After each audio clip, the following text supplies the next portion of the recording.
Hello students.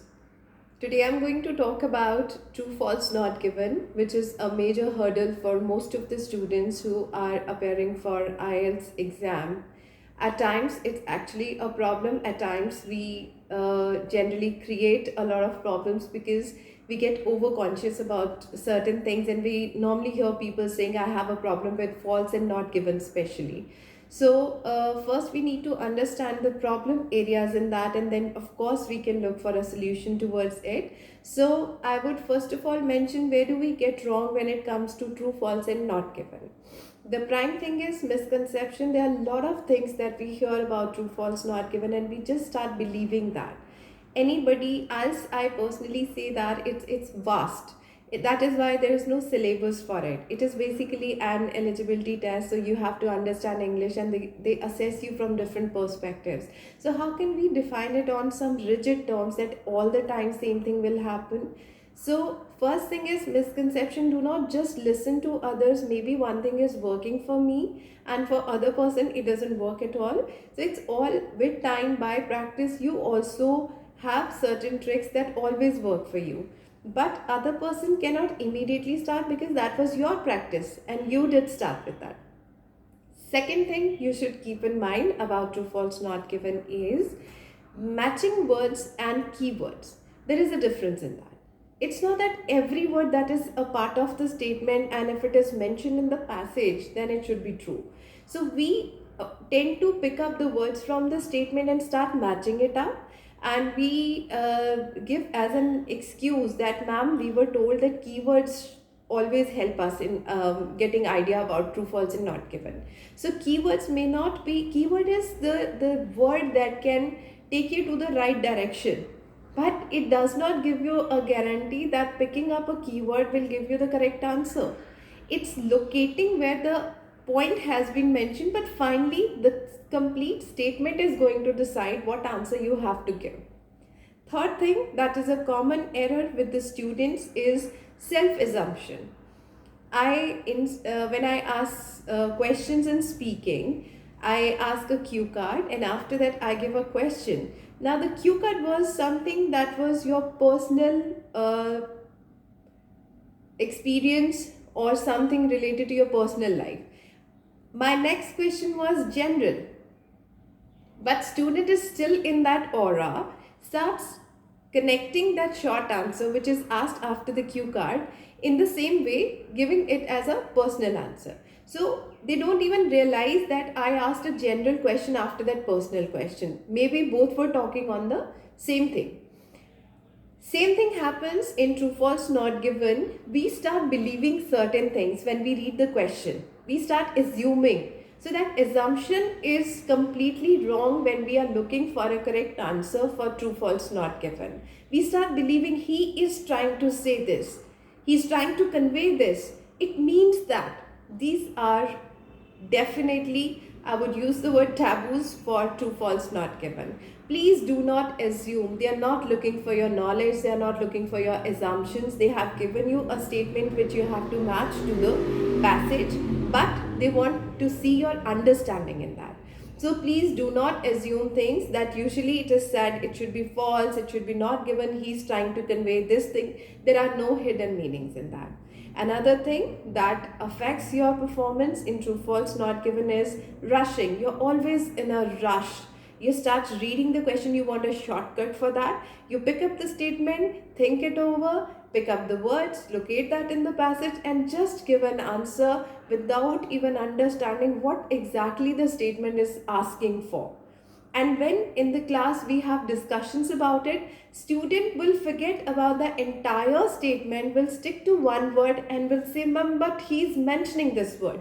For example, a statement is talking something about the currency and the word is there, 20 billion nurses were there. Rest of the statement is absolutely not mentioned in the passage, just the figure is there. So students will discuss with me after reading session, ma'am, 20 billion nurses has been given in the passage, so how come it is not given? So if you pick up the words and you just match and you want that word should bring out the statement, it never happens. That is how we get wrong in choosing the true, false, not given. Another point is overthinking. Once you choose answer, it's the right answer.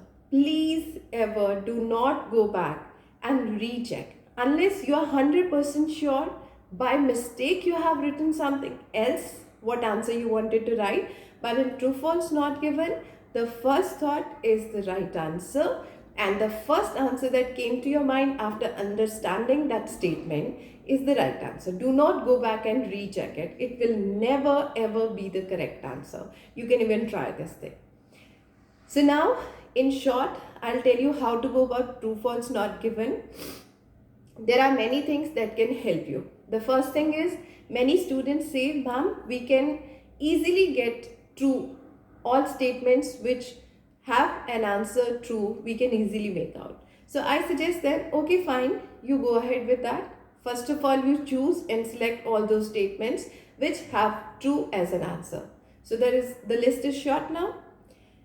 Then they ask, ma'am, how to identify false and not given. So I'll give you a correct concept if you can actually take in and understand that. And it's not an injection in one go, you cannot cope up with that. You have to practice on this, be firm on that, cross check where you got wrong, and then see when you cross check your answers where you got wrong, did the strategy again work or not? I'm sure it is going to work for you. So what I suggest is, when there is a statement, first of all, understand yourself. Translate the statement which is given in the question. Complete statement, no assumptions. Stick to that. Hold that in hand. Go to the passage. First of all, see if anywhere in the passage that thing has been mentioned. Now here there is a sub-point.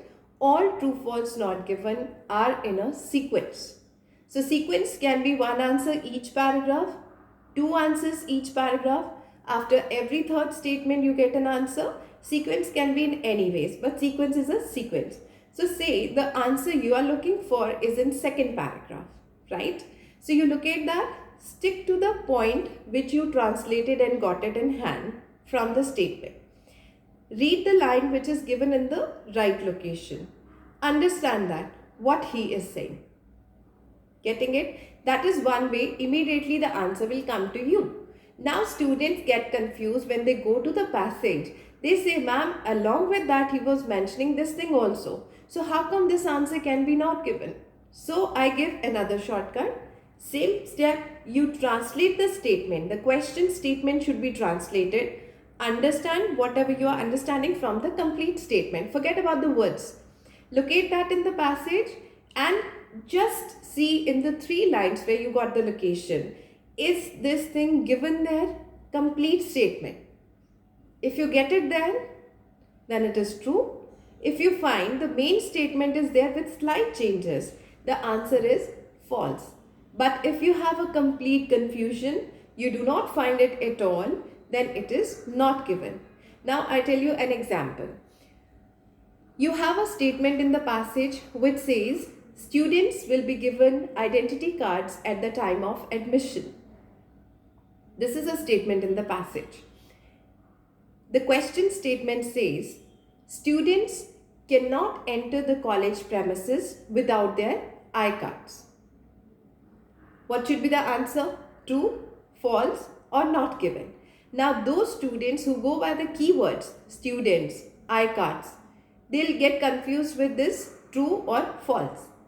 But if I translate the statement, the question statement says students cannot enter the college without I-card. Means the purpose of I-card is to give you entrance to the college. My statement in the passage said students will be given I-card. The purpose of I-card was not at all mentioned there. So when I'm thinking, it means that I'll make it wrong. But when I know the purpose of the I-card has not been mentioned, I'll say not given to it.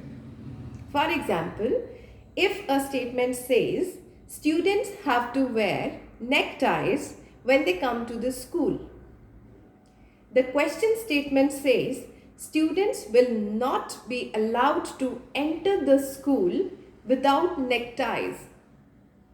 That is my presumption then. So answer should be not given, because if I translate the statement, it means The tie is giving me permission to enter the college.